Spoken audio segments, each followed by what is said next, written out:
बच्चों आगे हम देखते हैं, अगर देखो गोलीय दर्पण को, अब नाम ही गोलीय यानी गोल का यानी सर्कल का भाग, स्फेयर का भाग है, तो इसको हम मिलाएंगे तो ये पूरा हमारा स्फेयर बन जाएगा। तो इसके अंदर हमें कुछ मेन पॉइंट्स देखने हैं। कौन कौन सी बातें देख लेते हैं।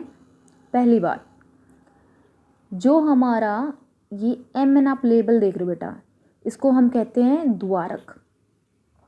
ठीक है, द्वारक यानी बाहर की आउटलाइन, और इसके बीच का पॉइंट होता है उसको कहते हैं, देखो पी से लिखा हुआ है, पी, और पोल बोलते हैं हम इसको, या ध्रुव बोलते हैं।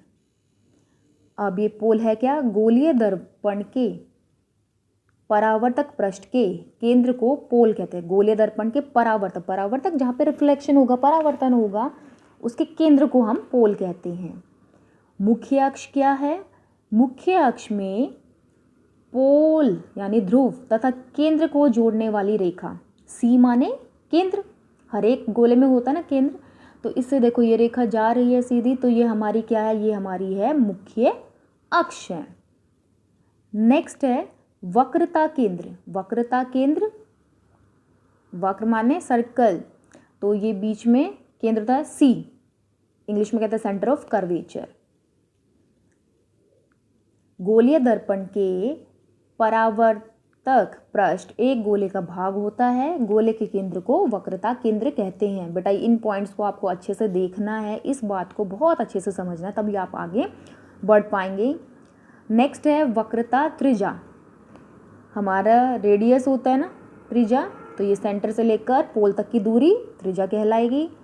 फिर है फोकस, अब जहाँ प्रकाश की किरणें मिलेंगी वो पॉइंट कहलाएगा एफ, फोकस।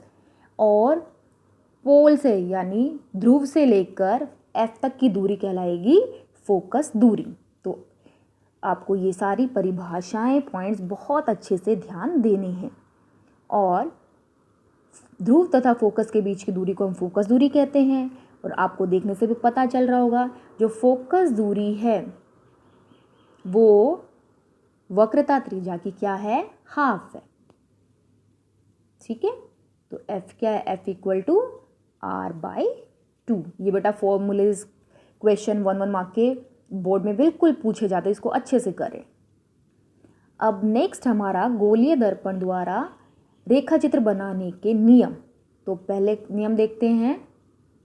मुख्य अक्ष के समांतर प्रकाश किरण परावर्तन के बाद फोकस से गुजरती है। तो पहले आपको मुख्य अक्ष पता चल गया, मुख्य अक्ष क्या है, जो ये हमारी सीधी रेखा जाती है ध्रुव से होते हुए। ठीक है, तो मुख्य अक्ष के समांतर, समांतर ये देखो पैरेलल रे जा रही है, ये परावर्तन के बाद कहाँ से गुजरेगी, फोकस से आएगी। विजिबल है, ये आपका अवतल दर्पण दे रखा है। अब वही बात हमारी उत्तल दर्पण में है, इनकी सरफेस अब आपको पहचानना आ गया होगा अवतल दर्पण और उत्तल दर्पण में। तो यहाँ से भी किरण टकराएगी और हम इसको पीछे एक्सटेंड करें तो कहाँ जाएगी, फोकस पे। ठीक है, अगला पॉइंट, वक्रता केंद्र से गुजरने वाली प्रकाश किरण परावर्तन के बाद सी से ही वापस जाती है। वक्रता केंद्र को सी से लिखते हैं। यहाँ देखिए ये किरण आ रही ना, सी से ही दर्पण पे टकराई और सी से ये क्या जा रही है, वापस जा रही है। ठीक है, तो ये हमें अपना अवतल दर्पण और उत्तल दर्पण दोनों में करना है। तीसरा पॉइंट, मुख्य अक्ष से तिरछी दिशा में आपतित किरण तिरछी दिशा में ही परावर्तित होती है तथा आपतन कोण परावर्तन कोण के समान होता है। हमने अभी परावर्तन के नियम पढ़े हैं। अब देखिए यहाँ पे डायग्राम दे रखा है आपका, इसमें सीधा कहाँ टकराई है किरण, पोल पे यानी ध्रुव पे। ध्रुव से टकराने के बाद तिरछी टकराई और तिरछी ही बाहर निकल गई, ऐसे ही है। ठीक है, तो यहाँ से हमारा क्या है, ये भी पता चल रहा है आई बराबर आर। तो ये डायग्राम बेटा आपको सपोर्ट मटेरियल मिल चुके हैं, उसमें बहुत अच्छे से दे रखे हैं, आप इनको अच्छे से तैयार करें। तो ये नियम, ये पार्ट शुरुआत करने के लिए बहुत ज़रूरी है, इनकी अच्छे से प्रैक्टिस करें। आपके आज 3 नियम हैं, बहुत अच्छे से प्रैक्टिस करें। क्वेश्चंस के आंसर देख लें। क्वेश्चन 1 है गोलीय दर्पण द्वारा रेखा चित्र बनाने के नियम रेखा चित्र सहित लिखिए। तो ये आज जो आपके ये अभी हमने पढ़े लास्ट टॉपिक, ये आपके नियम है 1 2 3।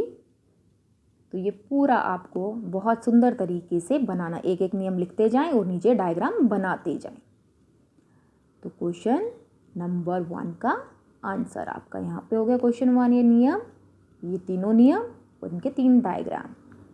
नेक्स्ट है अवतल दर्पण में ध्रुव द्वारक वक्रता त्रिज्या तथा फोकस दूरी अंकित करें। तो उसके लिए आप ये वाला डायग्राम बनाएंगे।